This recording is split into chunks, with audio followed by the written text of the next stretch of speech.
Are you looking for a spooky dinner to make this Halloween season?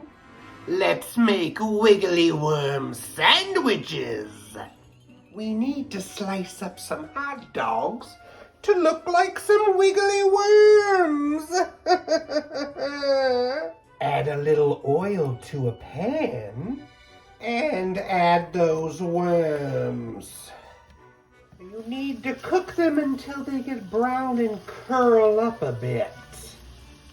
And now you add some barbecue sauce and let it swim and cook in that barbecue. Those worms are just writhing in that juice. Add those worms to some buns or hoagie rolls. And I mixed some shredded cheddar cheese with some green food coloring. I'm gonna put that on top. So spooky! Wiggly Worm Sandwiches.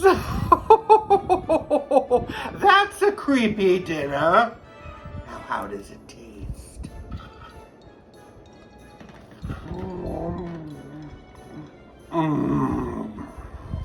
Stunning.